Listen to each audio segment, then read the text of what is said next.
Estelle, known as Stell for short, was sitting in the hotel parking lot, checking her makeup in the visor mirror of her car. She wasn't driving an expensive luxury sedan or an exotic roadster. Every day, she drove a 10-year-old Ford Escape SUV. After making sure her makeup and hair were in order, she started the car to head home.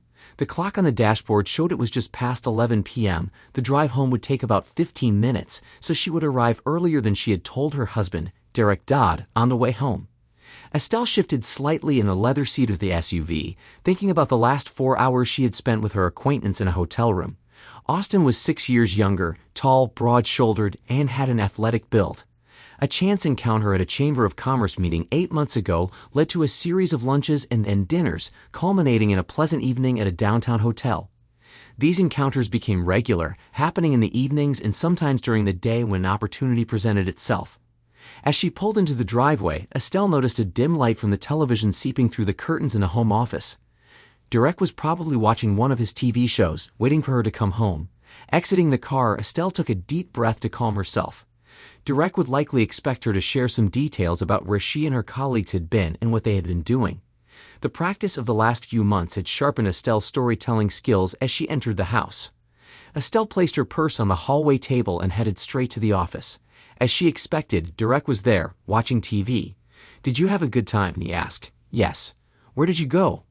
"We had dinner at Roscoe, then went to Club Bell for drinks." "Who was there?" "Me, Erica, Theresa, and Julie." Derek turned off the TV and stood up, stretching. "Let's go to bed. It's been a tough day. I had to fire Robert and Angie." Estelle was shocked. "What happened?" Robert's wife found out they were having an inappropriate relationship. A private detective caught them. She's filed for divorce, changed the locks, and threw them out of the house. Officially, Robert was Angie's supervisor, which violates our company's policy against personal relationships. It wasn't easy, but since I managed the department, the task fell on me. Dan. That seems a bit harsh if they weren't doing it during company hours. Doesn't matter. It makes the whole thing inappropriate, and my boss was firm about it. His wife cheated on him. Even though she was unfaithful, he suffered in the divorce, and now he's extremely bitter toward anyone involved in infidelity. In the bedroom, Derek began undressing down to his boxers, his usual nightwear. Estelle took a modest nightgown from the drawer and went to the bathroom to change. She carefully wrapped her underwear in a towel and placed it at the bottom of the laundry basket. As she did this, her thoughts drifted back to Austin, his athletic build, and their passionate time together. Returning to the bedroom, she found Derek already lying under the blanket. She slid onto her side of the bed, turned off the lamp on the bedside table, and moved closer to Derek. Settling comfortably behind him, she wrapped her arm around his waist and rested against his back. Soon, they were both softly snoring.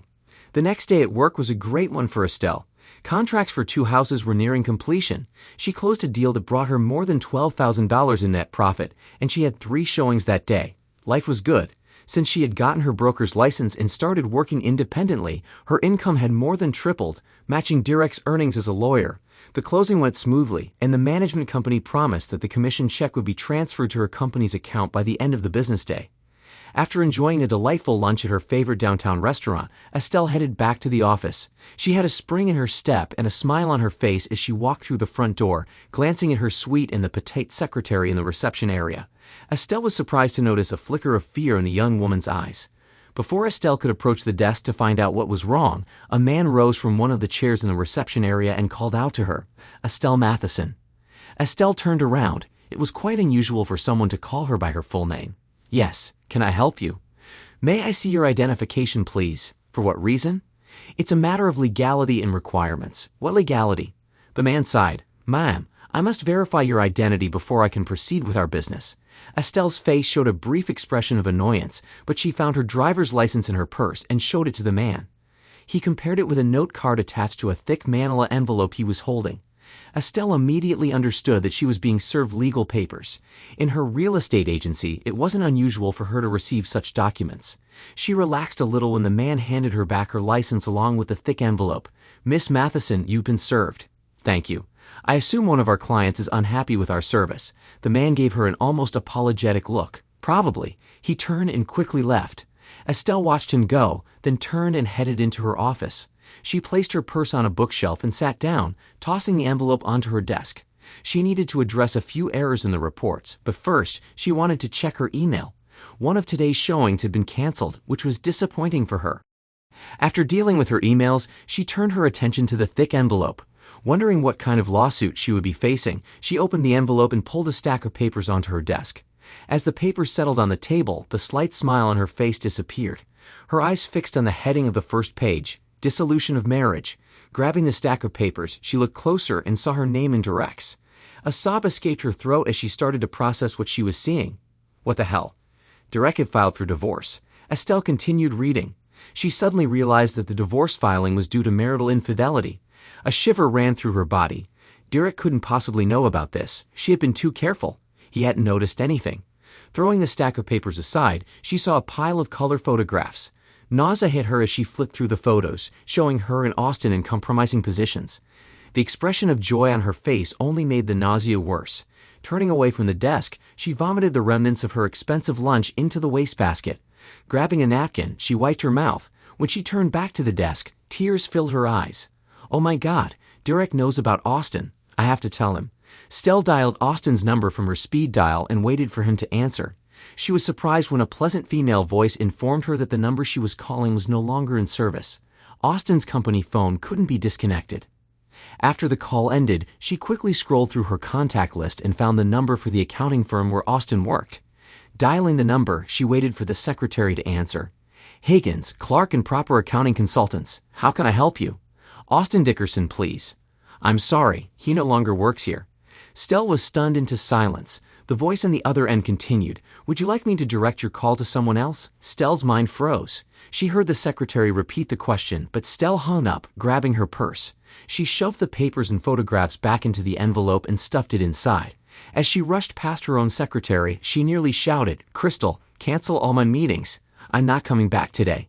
On the other side of town, Stell screeched to a halt in front of the mansion.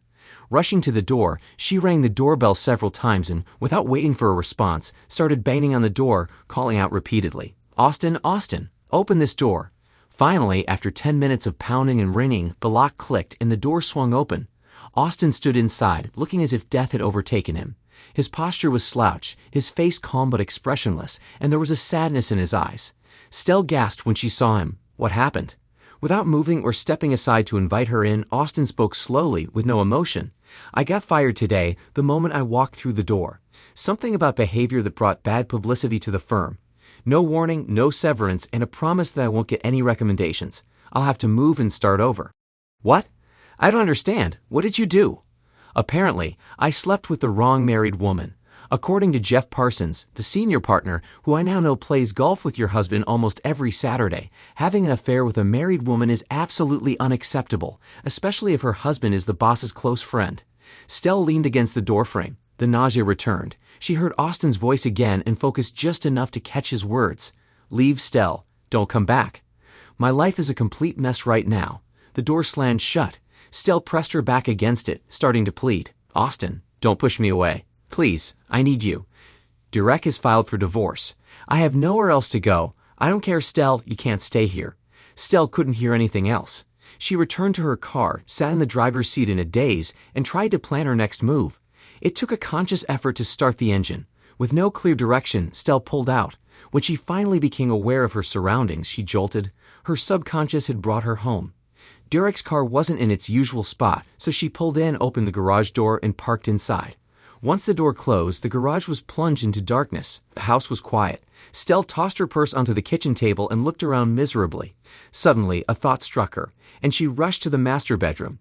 A wave of relief washed over her when she saw that Derek's suits and other clothes were still hanging in the closet, and his toiletries were in the bathroom. At least, he hadn't moved out. Much later, Stell heard the front door lock click and the heady door swing open. She could see the door from where she sat in the kitchen. Derek placed his briefcase in the entryway and walked into the kitchen. Without a word, he went to the fridge, filled the glass with ice, and headed to the liquor cabinet in the living room. Soon, the glass was filled with single malt Scotch whiskey. Taking a large sip, he turned to her but said nothing. Stunned, Stell stood up.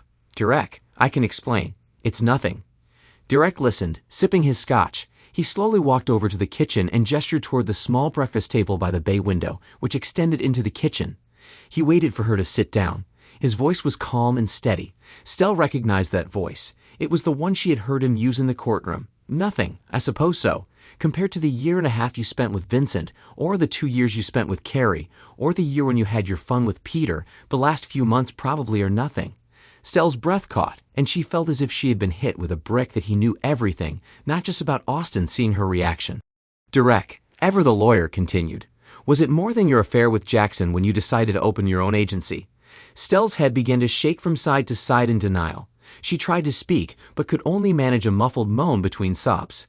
Derek waited for her to regain some semblance of composure. You're going to pack your things and leave this house tonight. If you can't take everything you want, I'll have my lawyer make sure you get the rest later. Stell, you broke my heart. You were once a beautiful, caring, loving wife. Now you've turned into a greedy, deceitful woman. I don't know you anymore. I don't want to be near to you. I'm leaving for a few hours, and when I return, you won't be here. Derek, please. I have nowhere to go. Go to Austin, or have you already been there? I'm not sure he'll take you in. He's not having the best day himself. The door closed, and Stell heard his car drive away.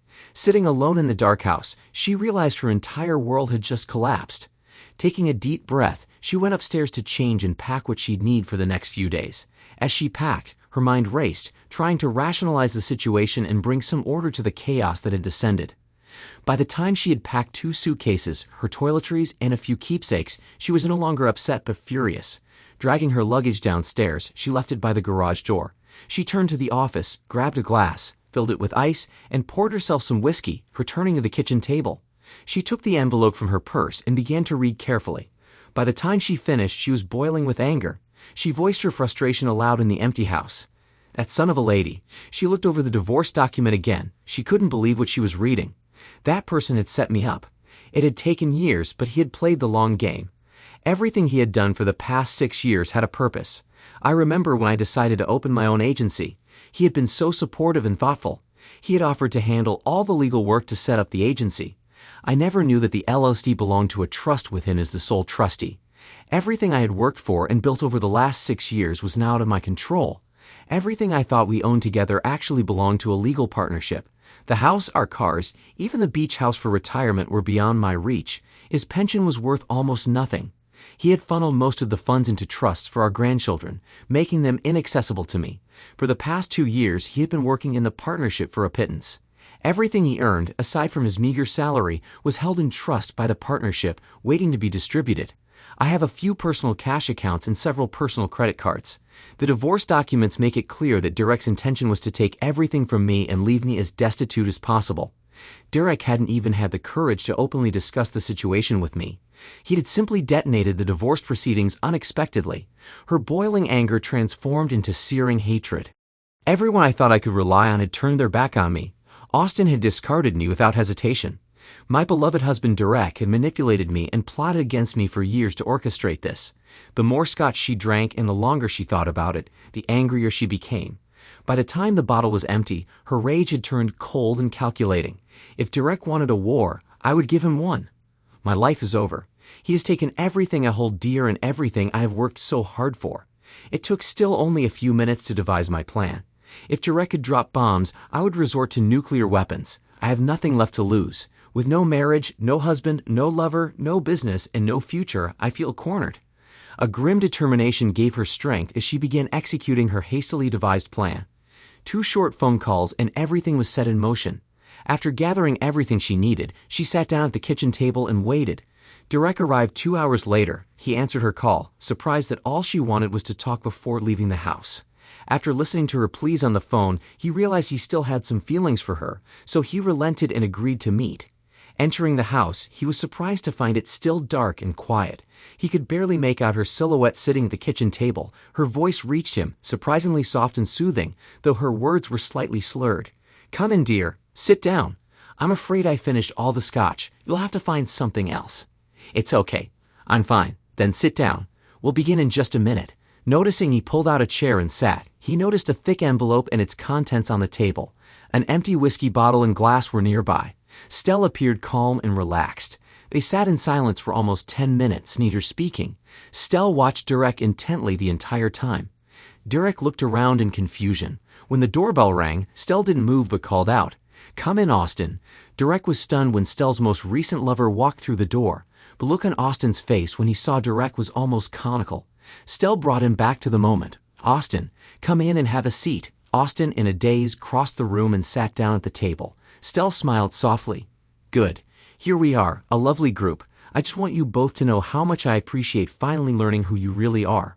One of you is a whiny, manipulative person, and the other is a sneaky coward. You can decide for yourselves who's who.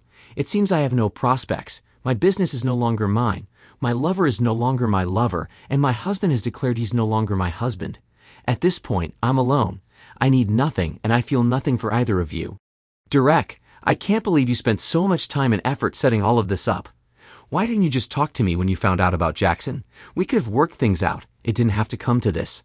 Stell, there was no going back, and there never will be. You know how I feel about loyalty. When you let Jackson take advantage of you in his office, that was it. We were done. I just had to protect myself. Derek didn't notice the fire in Stell's eyes. Now you, Austin. I thought we had something. We did. We had amazing times together, which ended up costing you more than I bargained for. The smile on Stell's face should have been a warning sign. Austin took it as agreement. Derek thought her smile was a signal of her intent to reconcile. Neither of them was prepared when Stell picked up Derek's 9mm Sig Sauer from her lap and aimed it at Austin. There was no hesitation. The kitchen echoed with the loud crack of the gun, and Austin fell backward. With a swift motion, Stell pointed the gun at Derek. Again, not a word was spoken. Derek had reacted to the first shot, attempting to rise from his chair. He barely managed to get up before the 9mm hollow point bullet struck him directly in the heart. He collapsed sideways onto the floor and didn't move again. Stell looked at the two bodies on the floor and the two suitcases by the door. She weighed her options. She could sit patiently, call 911, and endure the trial and prison sentence that would follow. She could take the 9mm pistol, put it in her mouth, and join the two bodies on the floor. Or she could grab the suitcases, the $100,000 in the safe, her passport, the gun, and disappear into the unknown. She might succeed in escaping, or she might not. Raising her glass, she drank the last drops of whiskey. She had a decision to make. Thanks to everyone who took the time to listen to today's stories. If you enjoyed it, please consider liking and subscribing if you haven't already. Feel free to share your thoughts on the events in the comments below. Take care.